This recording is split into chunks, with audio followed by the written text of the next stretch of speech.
صبغة الله ومن أحسن من الله صبغة ونحن له عابدون۔ السلام علیکم ورحمۃ اللہ وبرکاتہ۔ اعوذ باللہ من الشیطان الرجیم، بسم اللہ الرحمن الرحیم۔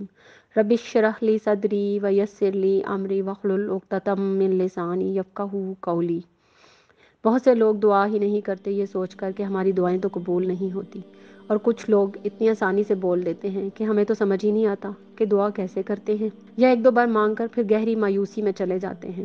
انہیں دعاؤں کی پاور کا اندازہ نہیں ہوتا، دعاؤں کی قبولیت میں تاخیر کی حکمت سمجھ نہیں آتی کہ اللہ تعالیٰ کو ہمارا مانگنا پسند آ جاتا ہے۔ اللہ تعالیٰ چاہتے ہیں کہ میرا بندہ پھر سے سوال کرے۔ دوسری حکمت یہ ہوتی ہے کہ اگر اللہ تعالیٰ دیکھتے ہیں کہ جو چیز ہم مانگ رہے ہیں اس میں ہمارے لیے نقصان تو نہیں۔ تیسری حکمت تاخیر کی یہ ہوتی ہے کہ اللہ تعالیٰ ہمیں مقررہ وقت پر بہترین چیز عطا فرماتے ہیں، لہٰذا ہمارا اللہ تعالیٰ سے مانگنا کسی طور رائے گا نہیں جاتا۔ تو اگر مشکلات آئیں تو ہمیں نا امید نہیں ہونا چاہیے۔ اللہ تعالیٰ قرآن مجید میں فرماتے ہیں، الذین اذا اصابتہم مصیبۃ قالوا انا للہ وانا الیہ راجعون۔ جو لوگ ایمان والے ہیں جب کوئی مصیبت آتی ہے تو کہتے ہیں بے شک ہم اللہ تعالیٰ کے ہیں اور ہمیں اللہ ہی کی طرف لوٹ کر جانا ہے۔ سبحان اللہ، مومن مصیبت میں بھی اللہ کی محبت کا اظہار کرتا ہے۔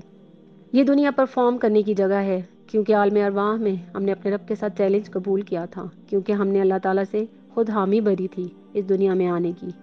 جب اللہ تعالیٰ نے یہ بار پہاڑ پر ڈالا تھا تو وہ ریزہ ریزہ ہو گیا تھا، لیکن انسان نے اس بار کو اٹھا لیا تھا، تو ہمیں یہ ذمہ داری نبھانی ہے۔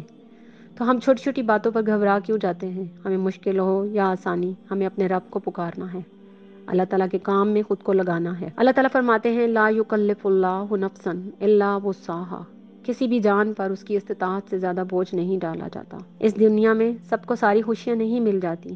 حضرت آسیہ رضی اللہ تعالی عنہ بادشاہ کی بیوی تھی، فرعون کی، سب کچھ تھا ان کے پاس مگر حقیقی خوشی نہیں تھی۔ حضرت موسیٰ پر جب وہ ایمان لائیں تو حقیقی خوشی تو ان کو مل گئی، مگر فرعون نے مصیبتوں کے پہاڑ توڑ دیے، لیکن وہ گھبرائی نہیں اور اپنے رب کو پکار اٹھی، رب ابن لی عندک بیتا فی الجنۃ، اے اللہ تعالیٰ مجھے اپنی جناب میں جنت میں گھر دیجیے، یہ ہے میری کل۔ اور اللہ تعالیٰ نے ان کی دعا کو قبول کیا اور انہیں جنت میں اعلیٰ مقام عطا فرمایا۔ حضرت یونس علیہ السلام جو مچھلی کے پیٹ میں تھے، مچھلی کے پیٹ کا اندھیرا، سمندر کا اندھیرا، رات کا اندھیرا، اندھیروں میں اندھیرے، مگر اپنے رب کو پکار اٹھے، لا الہ الا انت سبحانک انی کنت من الظالمین، اور اعتراف کر لیا کہ بے شک میں ہی ظالم ہوں، اور اللہ تعالیٰ نے ان کی دعا سن لی اور انہیں اندھیروں سے نکال دیا۔ حضرت ایوب علیہ السلام اللہ تعالیٰ کے برگزیدہ بندے تکلیف میں پکار اٹھے، اذ نادی ربہ انی مسنی الضر وانت ارحم الراحمین، جب ندا کی اپنے رب سے کہ بہت تکلیف پہنچی ہے مجھے،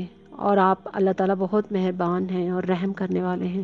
جب ہم اس دنیا کے بادشاہ ہوں اور فرعونوں کے آگے اپنی جوتیاں گھساتے ہیں، ہم دنیا کے باسز کے سامنے خود کو اٹریکٹیو بنا کر پیش کرتے ہیں، ہم اپنی سی ویز کو اٹریکٹیو بنا کر پیش کرتے ہیں، تو ہم اس رب سے ایک سے دو بار مانگ کر کیوں تھک جاتے ہیں؟